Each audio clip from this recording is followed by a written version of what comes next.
बहू, आज तेरी पहली रसोई है। हमारी झोपड़ी में चूल्हा बना हुआ है, वहीं हम खाना बनाते हैं। सासू माँ, हम भी मिट्टी के चूल्हे पर ही खाना बनाते हैं। बताइए क्या बनाना है खाने में? बहू, ऐसा कर, सबके लिए 4-4 रोटियां बना ले। तब तक मैं सब्जी काट लेती हूँ। तभी वहाँ प्रिया की ननद मोनी आ जाती है। माँ, आज भाभी पहली बार हमारे घर आई हैं और हम इन्हें सिर्फ सब्जी रोटी खिलाएंगे। अब क्या कर सकते हैं बेटा? मनोज घर के बाहर से उनकी ये सब बातें सुन रहा था। उसकी आंखों से आंसू छलक रहे थे। खैर, प्रिया ने सबके लिए रोटियां बना दी और सभी लोग बैठकर खाना खाने लगे। सभी लोग खाना खाकर सो गए। अगले दिन मनोज जल्दी सुबह उठ गया और कबाड़ बीनने निकल गया। आजकल लोगों ने कूड़ा कचरा सड़क पर फेंकना ही बंद कर दिया है। तभी मनोज को एक कूड़ेदान दिखाई दिया। लगता है ऊपर वाले ने मेरी सुन ली। सारा कबाड़ मुझे उस कूड़ेदान के अंदर मिल जाएगा। उस कूड़ेदान में खाने का ढेर सारा सामान पड़ा हुआ था। अरे वाह, इसमें तो ढेर सारे पराठे, मटर पनीर और चावल भी हैं। यह खाना भले ही झूठा हो, लेकिन खाने में तो सही है। अभी खराब भी नहीं हुआ है। मनोज ने सारा खाना बटोरकर अपने पास रख लिया और वापस अपने काम में लग गया। धीरे धीरे शाम होने लगी। शाम को प्रिया की ननद ने उससे कहा, भाभी, आज रविवार का दिन है और हमारे गांव में रविवार के दिन बाजार लगता है। चलिए, मैं आपको घुमा लाती हूँ। हाँ मोनी, मैं भी तुमसे यही कहने वाली थी। प्रिया और मोनी बाजार घूमने निकल गईं। उनके पास पैसे तो थे नहीं कि वो शॉपिंग कर पाती। बाजार की रौनक देखकर ही वो अपना दिल बहला रही थी।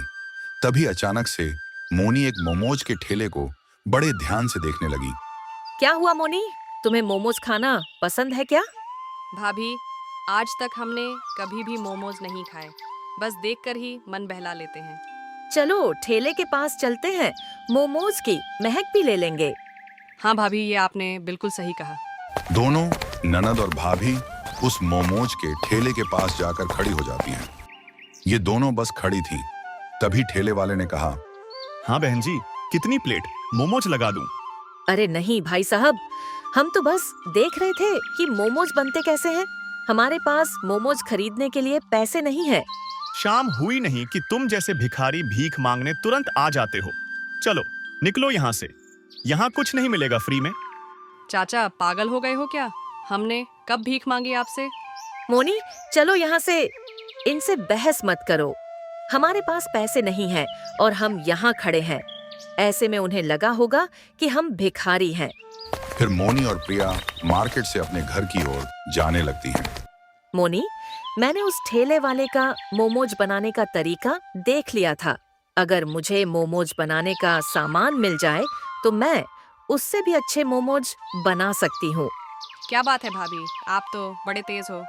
खैर, तभी प्रिया खाना बनाने ही वाली थी कि उसका पति मनोज कूड़ेदान से उठाया हुआ खाना लेकर घर पहुंच गया। रुक जाओ प्रिया, आज खाना बनाने की कोई जरूरत नहीं है। देखो मैं कितना अच्छा अच्छा खाना लेकर आया हूँ तुम सबके लिए। अरे बेटा, इतना अच्छा खाना तुझे कहाँ से मिल गया? आज मार्केट में एक शादी पार्टी हो रही थी। मैं वहाँ कबाड़ उठाने गया था तो लोगों ने मुझे खाना पैक करके दे दिया। क्या बात है भैया, आज हमें कितने सालों बाद अच्छा खाना खाने को मिलेगा। फिर सभी लोग एक साथ बैठकर कचरे से उठाया हुआ खाना खाने लगे। लेकिन इस बात का मनोज के अलावा किसी को भी पता नहीं था। उन्हें खुशी खुशी खाना खाते देख मनोज खुश भी हो रहा था और उसके अंदर एक दर्द भी था। कितना बदनसीब हूँ मैं, अपने घर वालों को कचरे से उठाया हुआ खाना खिला रहा हूँ। लेकिन कोई बात नहीं, खाना खराब तो है नहीं। इसी बहाने इनके चेहरे पर थोड़ी खुशी तो आई। लेकिन वो खाना खाकर आधी रात में ही सभी का पेट खराब हो गया। सभी लोग बार बार शौच करने जाने लगे। मनोज भी कई बार शौच करने गया। तभी उसकी माँ ने कहा, मनोज बेटा, ये कैसा खाना लेकर आया था तू? हम सबका पेट खराब हो गया। इससे पहले कि मनोज अपनी माँ की बात का कोई जवाब दे पाता, तभी प्रिया बीच में बोल पड़ी। सासू माँ, इसमें मनोज जी की कोई गलती नहीं है। इतना अच्छा खाना हमने कई सालों से नहीं खाया था, तो शायद हम इसलिए इसे पचा नहीं पाए। ये सुनकर मनोज को थोड़ा रिलैक्स महसूस हुआ। तभी उसकी माँ ने कहा, हमारे पास डॉक्टर से दवाई लेने के पैसे तो हैं नहीं। ऐसा करो, गर्म पानी में थोड़ी सी लौंग और थोड़ा सा नमक डालकर पी लो, सबका पेट ठीक हो जाएगा। ये दादी माँ का नुस्खा है। सभी लोगों ने वैसा ही किया और सुबह तक सबका पेट ठीक भी हो गया। फिर मनोज काम पर जाने ही वाला था कि तभी उसकी बहन मोनी ने उसे रोक लिया। भैया, हम सबका ना मोमोज खाने का बड़ा मन कर रहा है। भाभी का भी बहुत मन है मोमोज खाने का। उन्हें मोमोज बनाना आता भी है। शाम को जब आप वापस आना तो मोमोज बनाने का सामान लेते आना। बहन, मोमोज बनाने का सामान बहुत महंगा मिलता है। प्याज, आलू, हरी मिर्च वगैरह तो हम अपने घर के बाहर ही उगा लेते हैं। जो पैसे मैं कमाता हूँ उससे घर चलाना ही मुश्किल है। फिर भी मैं कोशिश करूंगा। कोशिश नहीं, लेकर आना भैया। एक बहन होकर मैं आपसे जिद भी नहीं कर सकती क्या? मनोज उसी वक्त अपने आंसुओं को छुपाते हुए अपने काम पर निकल गया और सड़कों पर कूड़ा बीनने लगा। घूमते घूमते वो बहुत दूर निकल गया। फिर भी उसे कोई कबाड़ नहीं मिला। कितना बदनसीब भाई हूं मैं, अपनी बहन की एक छोटी सी ख्वाहिश भी पूरी न कर सका। घर पहुंचते ही मोनी ने उससे कहा, भैया, भाई अपनी बहन के लिए न जाने क्या क्या कर देता है और आप एक छोटा सा काम नहीं कर पाए। मनोज की पत्नी प्रिया थोड़ी समझदार थी। वो अपने पति के दर्द को थोड़ा थोड़ा महसूस भी कर रही थी। इसीलिए मनोज के बोलने से पहले ही उसने कहा, मोनी, हर भाई चाहता है कि वो अपनी बहन की हर ख्वाहिश पूरी करे, लेकिन अपने भाई से इस तरह जिद नहीं करते। लेकिन भाभी, मैं तो सिर्फ मोमोज खाना चाहती हूँ। कौन सा मैंने राजमहल मांग लिया? तुम मोमोज खाना चाहती हो ना, तो आज रात मैं तुम सबके लिए मोमोज ही बनाऊंगी। लेकिन बहू, हमारे पास तो मोमोज बनाने का सामान ही नहीं है।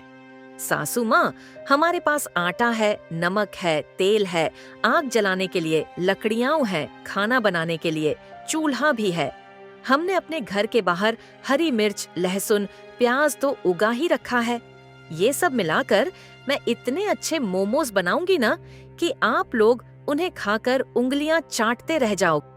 क्या बात है भाभी, मुझे आप पर पूरा भरोसा है कि आप सबसे अनोखे मोमोज जरूर बना लोगी। उसी वक्त मोनी और प्रिया अपने घर के बाहर गईं। सारी सब्जियां लेकर अपनी रसोई घर में आ गईं। मोनी, तुम जल्दी से आटा गूंद लो, मैं तब तक जल्दी से मोमोज के लिए सब्जी तैयार करती हूँ। मोनी आटा गूंदने लगी और प्रिया सारी सब्जी तैयार करने के बाद उसकी महक बहुत अच्छी लगने लगी। भाभी, सब्जी की महक तो कमाल की आ रही है। तो इस तरह उन्होंने ढेर सारे मोमोज बना लिए जो सिर्फ आटा और घरेलू हरी सब्जियों से बने थे। भाभी, आपने तो चमत्कार ही कर दिया, इतने बढ़िया मोमोज बना के। मोनी और प्रिया ने मिलकर सबके लिए मोमोज परोस दिए। उसकी सास और मनोज मिलकर सब मोमोज खाने लगे। मोमोज आज मैंने अपनी जिंदगी में पहली बार खाया है, लेकिन मैं फिर भी शर्त लगाकर कह सकती हूँ कि इतने स्वादिष्ट मोमोज बड़े से बड़े होटल में भी नहीं मिलेंगे। हाँ प्रिया, तुम दोनों ने तो कमाल ही कर दिया। अगर जब इसका स्वाद इतना बढ़िया है तो क्यों ना हम घर के बाहर सब्जी वाले देसी मोमोज बेचें। अगले दिन प्रिया और मोनी घर के अंदर देसी मोमोज बनाने लगी। लोगों को उनके मोमोज का स्वाद सबसे अलग और स्वादिष्ट लगा और इस तरह मनोज ने कबाड़ बीनने का काम बंद कर दिया और घर के बाहर अपने देसी मोमोज बेचकर मनोज और उसका परिवार खुशी खुशी रहने लगा।